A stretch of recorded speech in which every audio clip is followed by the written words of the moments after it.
All right, welcome everyone. My name is Arundel Gibson, and it is my great pleasure to welcome you to the London Benchmarking Group LBG Canada webinar, Community Investment and the SDGs. I am thrilled that Christine Foster, the CSR specialist at Tata Consultancy Services, is joining us today. Welcome, Christine. TCS has been an early adopter of the SDGs, and they are a founding partner of Impact 2030, which is a private sector-led initiative aimed at activating employee volunteer programs to achieve the Sustainable Development Goals, the SDGs. So again, welcome, Christine. Can everyone hear me?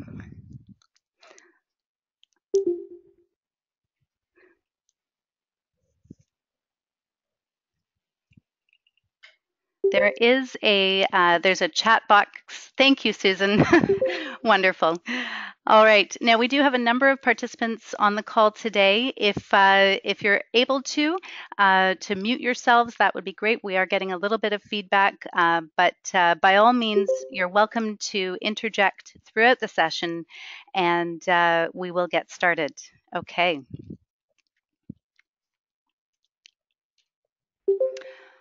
All right, so to kick things off, for anyone who might not be as familiar with the London Benchmarking Group, it is an internationally recognized standard for measuring and benchmarking community investment and social impact. Founded in the UK more than 20 years ago, there are approximately 150 participating companies worldwide. And Simpact Strategy Group facilitates LBG Canada. And here you can see many of the participating Canadian companies. Now, while most people associate LBG Canada with benchmarking, because that's part of the name, this constellation image represents some of the work we're doing with participating companies. Every company will have unique needs and draws on some or all of these program offerings to meet those needs. So let's get started with the Sustainable Development Goals, also known as the SDGs or the Global Goals. They were developed by the UN beginning in 2012 and formally adopted in 2015. They do replace the former Millennium Development Goals, which ended in 2015. And there are 17 goals shown here, covering a broad range of social, environmental, and economic issues. Each goal has associated targets and, by extension, indicators.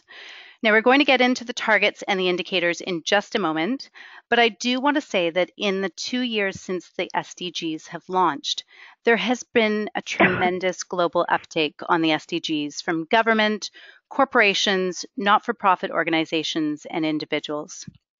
The fact that we had a waiting list for participation in today's webinar indicates that the SDGs are really gaining traction. All right, so let's take a closer look at the targets and indicators. Each of the SDGs has its own targets and indicators, and the targets indicate the expected change by 2030, and the indicators demonstrate how that change will be measurably achieved. So for example, here we have goal number 1, no poverty. It's described as end poverty in all its forms everywhere. So goal 1, target 1, by 2030, eradicate extreme poverty for all people everywhere, currently measured as people living on less than $1.25 per day. You can see below that target 2, target 3, target 4. But then if we look on the right-hand side, you can see goal 1, target 1, indicator 1, the proportion of population below the international poverty line by sex, age, employment status, and geographical location, both urban and rural. Now, I'm not going to go into too much detail about the targets and indicators, and I know Christine is going to reference the targets and indicators later on in this webinar, but I did want to make sure that we have included them at the outset for a broad understanding of how they apply. So next, let's look at the SDGs in the Canadian context. And there are a number of really great resources that are available. First, let's look at the image on the left, which is from the KPMG survey of corporate responsibility reporting in 2017. It shows the top 10 countries that are connecting corporate responsibility to the SDGs. Now, notably, Canada is not in this list. And if you're wondering what the numbers above each flag signifies, it's the percentage of the top 100 companies that reference the SDGs in their corporate responsibility reporting. And so what this tells us is that Canadian companies are lagging behind in terms of SDG reporting. However, the document on the right is the 2017 SDG survey produced by the Global Compact Network of Canada. And they received 134 responses to the 2017 survey, which is an increase by 168% over the previous year. Another indication that the popularity or the understanding of the SDGs is gaining. So this is a great resource. It's only about 25 pages with easily digestible content mixed with visuals and written content. As an example, some of the content included in the 2017 SDG survey, this survey found that the top priority SDG for Canada, as reported by survey respondents, is SDG number 13, climate. And the second top priority SDG for Canadians is number 1, no poverty. So that's just a sample of information that can be found in that resource. Now, there's lots of other great resources available coming from the not-for-profit sector, and a few of them are identified here. Imagine Canada has a blog post about the SDGs and how they can impact fundraising. EGAL Canada has a paper about how the Canadian federal government's Sustainable Development Agenda fails to address the needs of LGBTQ populations. Plan International also has a webpage dedicated to the SDGs, and while it doesn't go so far as to measurably link their work to the SDGs, they are encouraging audiences to participate and learn more. All right. Now, I'd like to point out two separate initiatives related to well-being in Canada that are being used as a benchmarking tool for the SDGs. The first on the left is the Community Foundations of Canada. And many of you may be familiar with this resource. It's this organization. It's a network of 191 community foundations across Canada that are aimed at helping Canadians invest in building strong and resilient communities. And they produce the vital signs reports, which are used to measure community well-being and act on priorities such as poverty, food insecurity, youth unemployment, etc.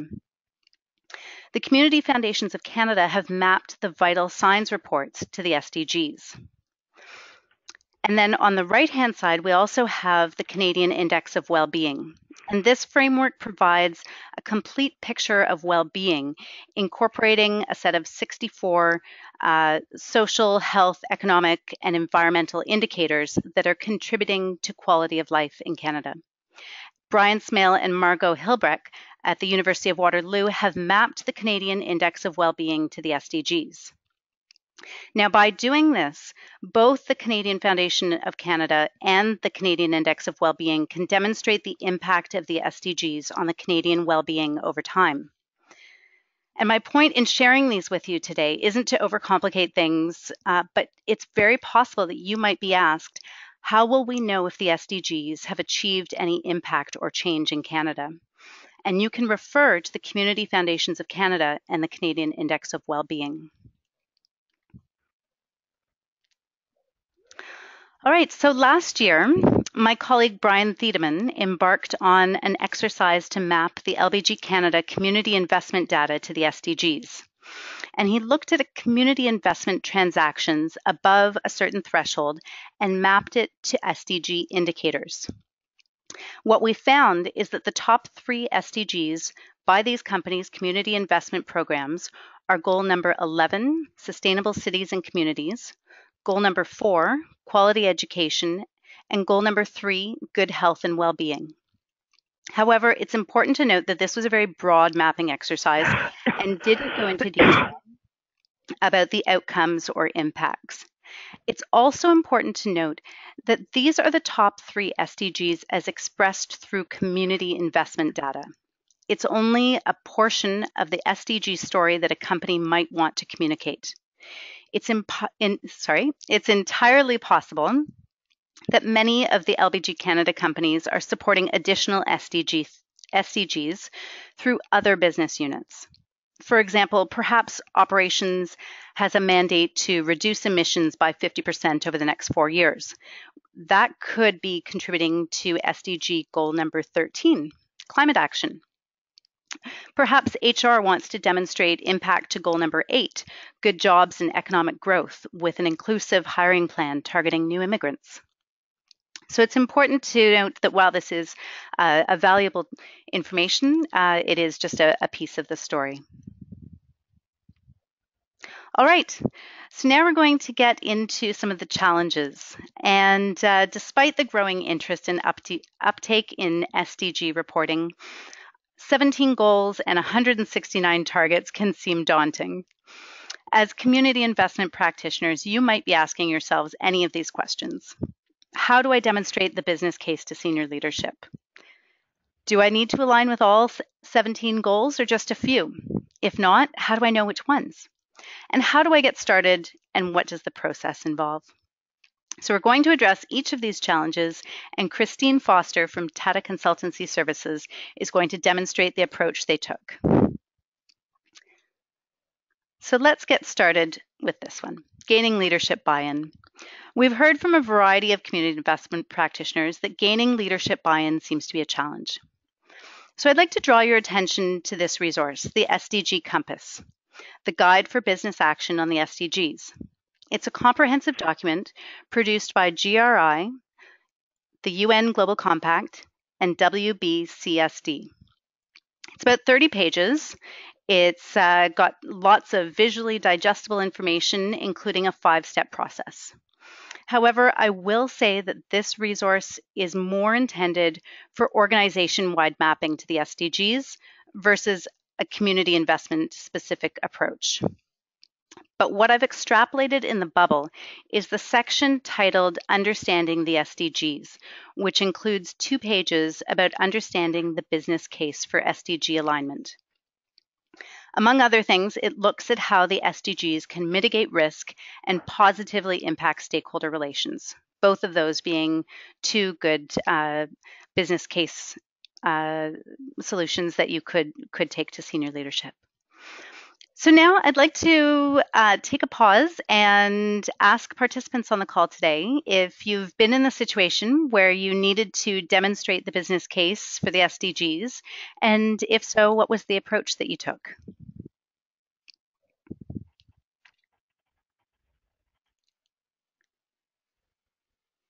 Would anyone like to share their experience?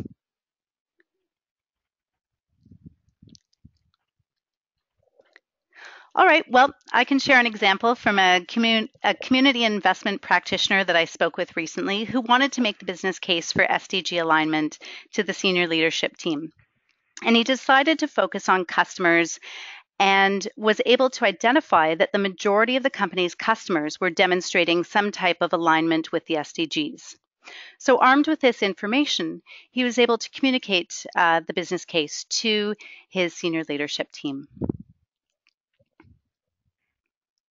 All right, so let's look at the next challenge, determining which SDGs for alignment. Here we have 2 excellent examples. Let's begin with the one on the left, RBC.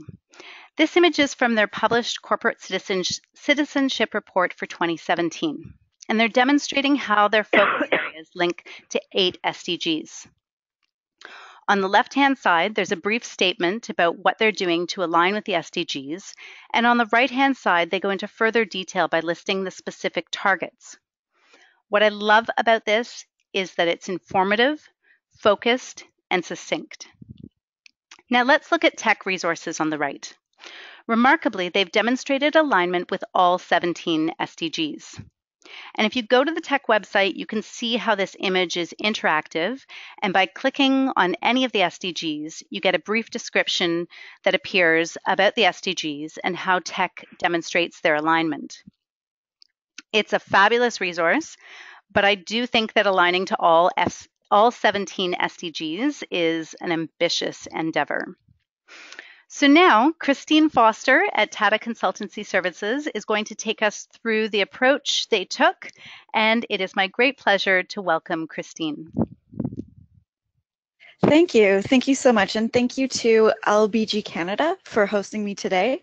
I'm very excited to share the journey that Tata Consultancy Services did take to map our efforts in North America against the SDGs, and even more eager to hear your thoughts on this as we move forward. Please feel free to reach out with any questions during the presentation, and we will be having some more conversation towards the end. So one thing I would like to point out is that the report that Arundel just showed from RBC is a fantastic example of what I'm about to talk about. And I'll just pause, actually, just wanting to remind everyone, if you could put yourself on mute, just so we don't have any pauses along the way. Thank you so much. So first of all, if you are looking to map your community impact to the SDGs, you have to start at home. You have to identify what your community impact success metrics are. What are the metrics that either you or your partner organization are looking to accomplish in society through your programming? Step 2, you then match these metrics to the SDG indicators. Now, Arundel went over this in one of the previous slides, but the indicators are the third level of the goals, and I have a slide in a second that shows this a bit more visually. But the indicators are the metrics that will be measured in every country, every member state around the world, to demonstrate whether or not the SDGs are achieved by 2030. So it's very important to start at this level rather than at the goal level. Once you match your metrics to the indicators, you can follow the lines from the indicator up to the target level, and then finally up to the goal that you are helping to impact through your given project, partnership, or program. Now, this was a very important endeavor for us because we actually began, prior to mapping at the indicator level, thinking that we were actually, through one of our programs, impacting goal number 5, which is gender equality. What we found at the indicator level, however, is that we are actually impacting gender equality within education, which is under target 4.5, which then leads up, of course, to goal number 4, which is quality education. So all of the fantastic impact that we are having on gender equality through our program is actually under goal number 4 instead of goal number 5. Now, this was important to correct because you want to make sure when you are talking about your SDG alignment that you are not making any sort of false claims about what your impact is. And the best way to do that is start at the very bottom with your metrics. Numbers, Excel sheets, all the rest. So it does not have to be daunting. It is actually quite simple. And I will get Arundel to go to the next slide to show a very handy tool that we actually used through the United Nations itself. There is an SDG indicator global database that, in my personal opinion, is extremely user-friendly. The user experience is fantastic, especially if you are not an Excel person, so to speak. And what you do is you explore the data by country. Now, it's very important to select the country rather than the world, because depending on what country you're in, your government has committed to certain metrics under each of the goals. So the metrics that Canada has committed to in the United Nations may be different from the metrics that, for example, where our company is headquartered in India. India has committed to different metrics in some cases than Canada has.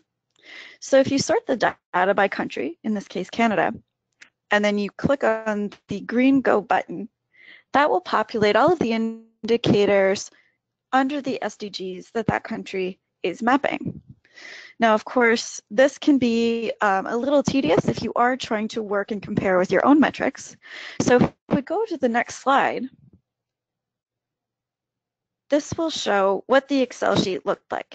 Now, remember, as I said, the website is quite user-friendly. If you are not a fan of Excel, which I wasn't before, I have to admit, this looks a little bit daunting. But if you do look at this Excel sheet, the most important columns are column C, which demonstrates the goal, target, and indicator right down there, as well as column E, which is the indicator description, and column H, which is the series description. Now, these are important because that ends up being something you can compare to your own metrics. But again, it depends on what you personally prefer and how you would like to map. So if we go to the next slide, there's a little bit more of a visual on how this can be done. Once you find the indicator, so in this example, it would be the mortality rate attributed to cardiovascular disease. Let's say you are supporting a fundraising project for the Heart and Stroke Foundation here in Canada. This would be your indicator. This is the impact that you and your partner are striving to achieve in society. Now, the target is that by 2030, this mortality rate will decrease compared to that of 2015.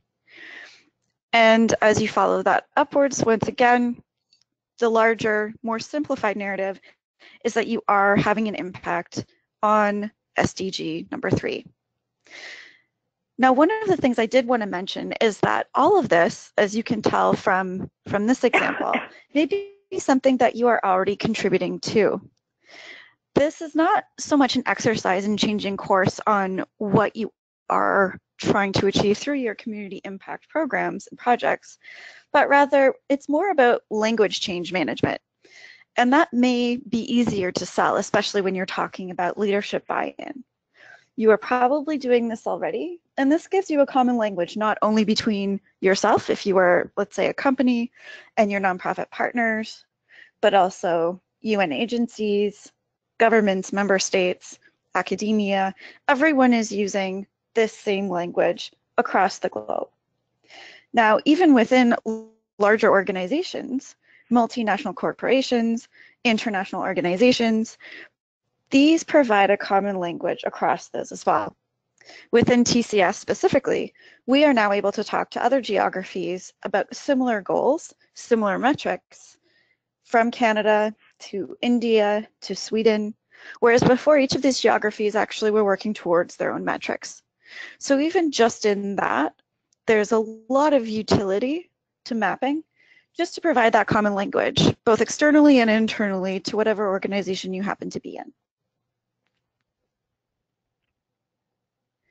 Now, if we go to the next slide, this is just an example of what our mapping exercise turned up for us last year. These are metrics for our community investment projects across North America, and we found that an overwhelming percentage of our CSR projects were targeting SDG number 4 across multiple targets and across multiple indicators.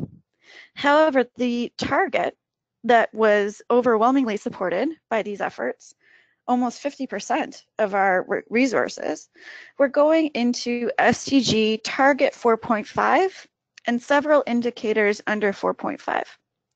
Now, this was actually helpful because it did give us a very clean narrative, and we could use this just as a narrative sake, just as a communications exercise. However, what it also allowed us to do is to identify if we are spending 50% of our resources in this one particular area, what gaps are there potentially from this SDG target, the specific one, not being achieved by 2030?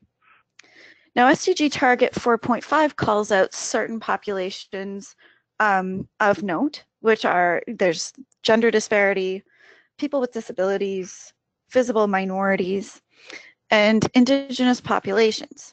Now, actually, I will note that this is one of the only targets, I believe one of 2, under the Sustainable Development Goals that specifically call out Indigenous populations. And in Canada, as we all know, this is a very important conversation at the national level, at the provincial level, even at the local level, and it's only growing. So what we found was that we had a lot of efforts in this area, but we did not have any specific targets in a robust way to ensure that we are collaborating with Indigenous populations within this area. So what it's allowed us to do is to start looking strategically at how we can increase our involvement in this area in order to ensure that we are achieving SDG target 4.5 by 2030. Arundel, I'll give it back to you. Wonderful. Thank you so much, Christine. And I'm sure there are going to be a ton of questions from participants today. But before we go to Q&A, I just want to share a couple more slides about SDGs and technology and some opportunities for engagement. So let's see here. Okay. So for participants who might not be familiar with Benevity, Blackbaud, and Your Cause, these are platforms commonly used by community investment professionals for program administration, tracking, reporting, etc. And both Benevity and Blackbaud have solutions that integrate the SDGs. And the image on the left is Benevity's 8-page document titled A Corporate Guide to Putting the SDGs to Work: 7 Strategies to Create a Successful SDG Program. Your Cause has a tool for charities called the Global Goals Gateway, which allows organizations the ability to declare which of the SDGs that their organization supports, making it that much easier for corporations to find organizations that are aligned with their identified SDGs. And now Christine is going to share her approach to integrating the SDGs with technology at TCS. Thank you. Was saying that we are just on the beginning stages of doing this ourselves. As a technology company, we are familiar with the other platforms that Arundel just spoke to. I can say they're doing a fantastic job at not only mapping, aligning efforts on their platforms to the SDGs, but also being responsive to companies that are clients of theirs. But as a technology company, we do take pride in creating our own platforms for our employees. And so with our upcoming platform, we are beginning to map at the very basic level with the SDGs. Now, if you are looking to integrate with technology, there's definitely a lot of benefits to come out of it, which I will expand on in a minute. But first and foremost, if you are going to use these fantastic communication methods, your employees need to know what you're talking about. So step one would absolutely be to educate your employees in terms of what the SDGs are. Why does this colorful box on the right-hand side of the page mean anything to me? What is quality education? What does that mean? And what will that mean for our company going forward? There are some fantastic resources from Impact 2030 to do just this, to educate your employees on the SDGs. And I believe Arundel is going to talk about Impact 2030 in a minute. But this would be important in order to reap the largest benefits of integrating with technology for your company or organization.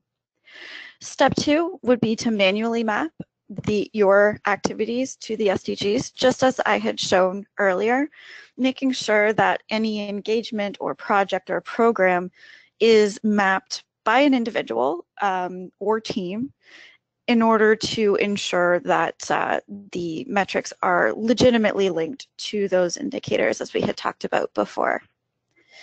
Once you've mapped to those, Excel can be your best friend, as I have learned myself.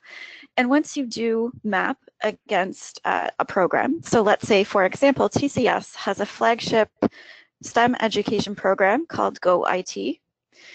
And that program, once we were able to map it to the SDGs, we have been able to populate hundreds of instances of Go IT programs in our database with the SDGs, the targets, the indicators that those programs are impacting.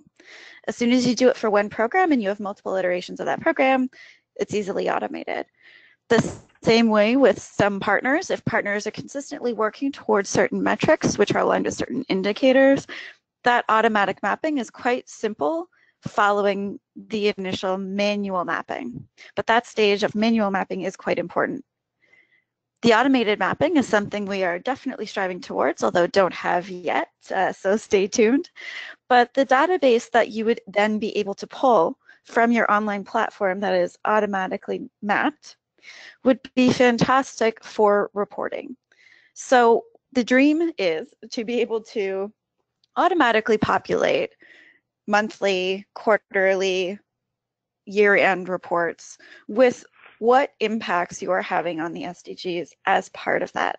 I think this is top of mind for us because we are coming up on the end of all of those things, including our financial year at the end of this week. But that is what we're hoping to do in order to move with technology and use automation to the best of our ability in order to help us talk about how we are impacting the SDGs. Wonderful. Thank you so much, Christine. And now we're going to get into Impact 2030, as Christine mentioned.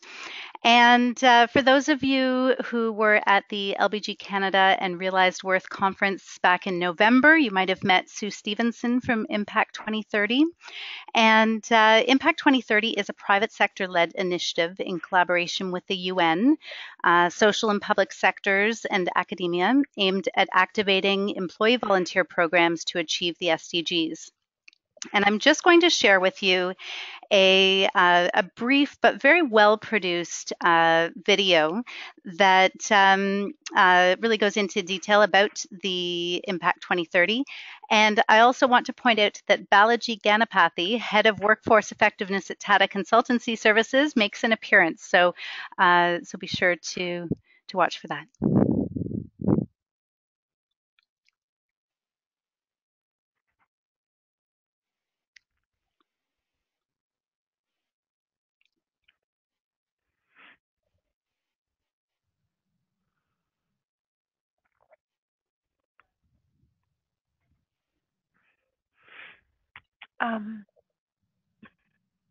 Hello. This video doesn't work. It's a 3-minute video.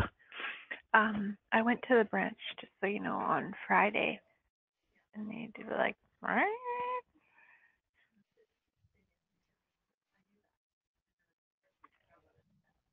oh, the transfer. Okay, yeah, I was trying to remember what the problem was. Yeah, okay. So then I was like, no problem. Come next week. So if they're ready, I can go over.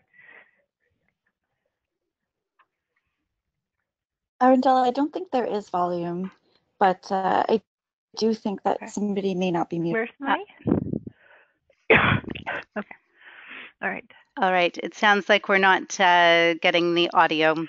All right. Well, the link is there, and participants can refer to that another time. We'll just move on at this point. So this is another fabulous resource that I'd like to draw your attention to. The World's Largest Lesson. It's an initiative delivered in partnership with UNICEF to educate children and youth about the SDGs and encourage them to be involved. There are resources for teachers, including animated films, comics, activities, and lesson plans. And all of them are flexible, open source, and free. So I'd just like to point out that this is something that you can actually encourage employee volunteers to do locally. For example, most schools will welcome parent volunteers. So there is absolutely nothing to stop me, for example, from going in to teach the SDGs to my children in their school. All right, and this next resource, comes to us from the Global Compact Network Canada, which is essentially the Canadian arm of the UN Global Compact. And they work with over 150 Canadian organizations to advance the SDGs in Canada. The Global Compact Network Canada facilitates SDG workshops, webinars, the SDG Awards, and working groups, for example. Here we have a screenshot of the Global Compact Network Canada website that shows working groups, which are essentially forums for cross-sector and cross-industry representatives to discuss and address social, economic, and environmental issues. Here we see that the working group related to demystifying the SDGs, Canadian private sector best practices, is actively recruiting new members. Now, it's worth noting that only Global Compact Network Canada participants, patrons, or visionary supporters are eligible to participate. And the cost of these membership tiers is based on the number of employees. All right, so I hope we've provided you with a good overview of the SDGs, some of the resources that are available, and a practical approach to implementation. And at this point, I'd like to welcome any questions from participants today.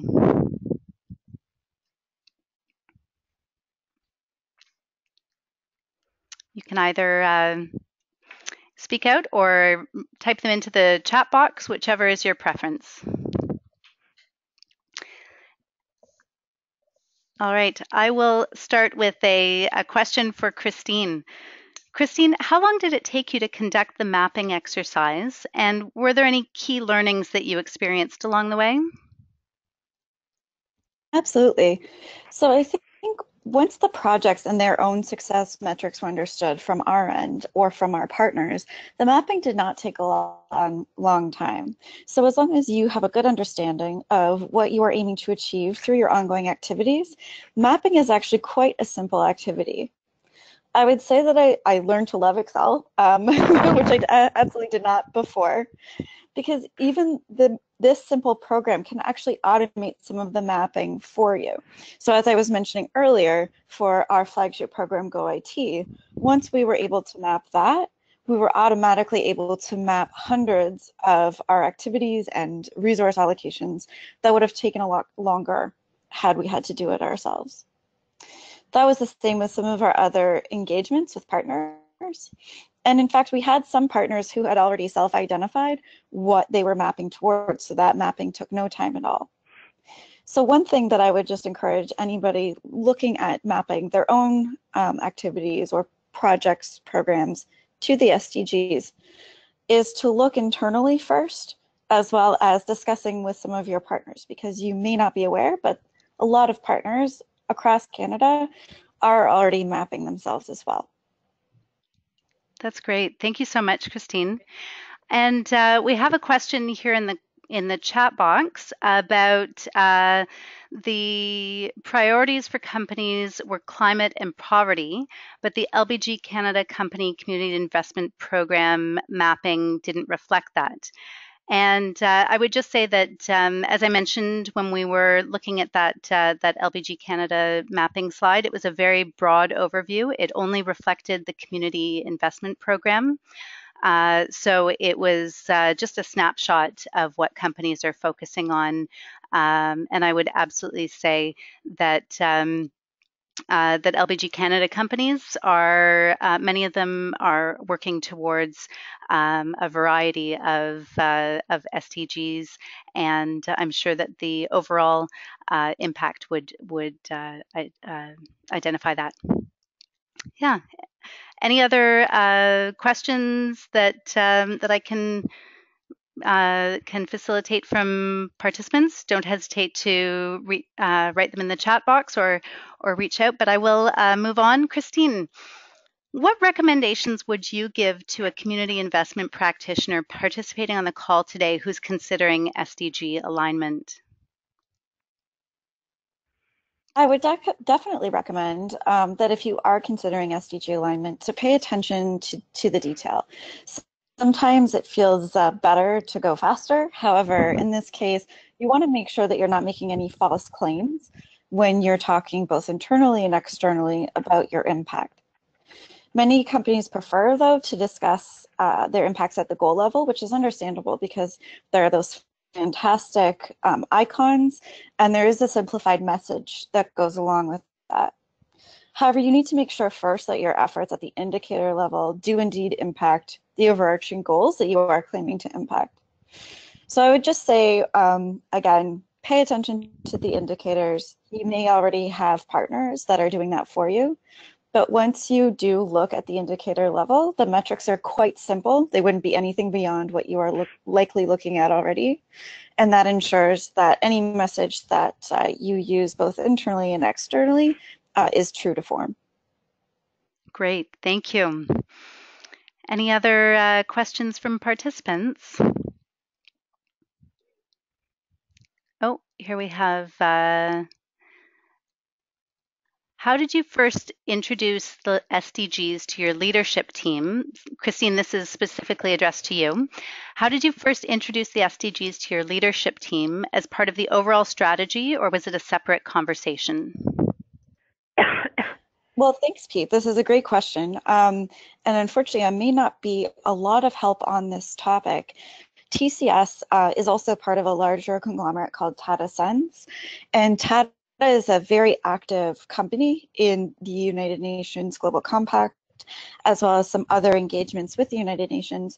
And so since their inception, Tata as well as TCS have been part of the conversations about the SDGs. Now, I wouldn't say that your company has to already be on board for you to be able to move forward with this. As I mentioned, it's more about language change than about changing strategy altogether. So what I would actually use to convince a leadership person or team of the utility of this is that we're already doing it.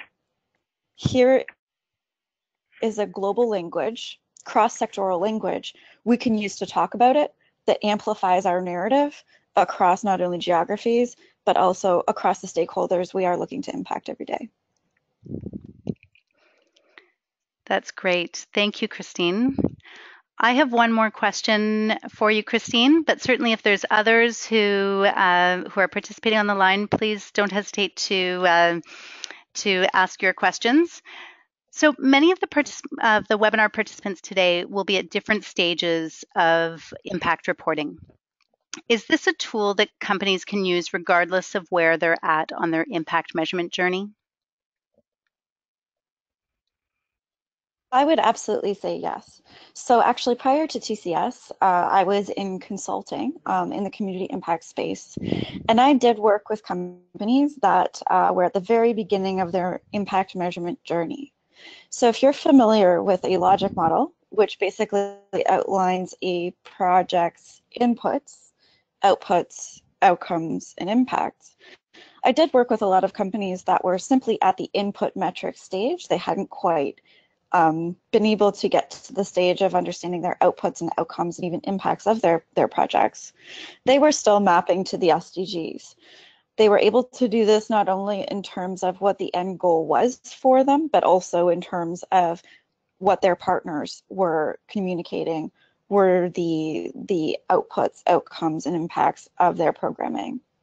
So I would say as long as you're clear about what your metrics on your side are aligning to, there should be no issues. If you're mapping inputs to the SDGs, just be clear about that in your narrative. Equally, if you're mapping outputs, outcomes, and/or impacts. If your company is mainly focused on inputs only and relying on partners to provide those outputs, outcomes, and impacts, just make sure you have a conversation with that partner to better understand how your inputs are translating to the metrics tied to the SDGs. Amazing. Thank you so much, Christine. That's really helpful. All right. Well, if there are any other questions for myself or Christine, this is the last call, so to speak. I will just hang on for one more moment. But if not, I guess we'll take this opportunity to thank Christine Foster at Tata Consultancy Services for joining us today and sharing your experience mapping community investment to the SDGs. Thank you to all the participants today. We're glad you were able to join us. If you have any questions, don't hesitate to reach out to myself or Christine, and we'd love to be of assistance. Thanks very much and have a great day.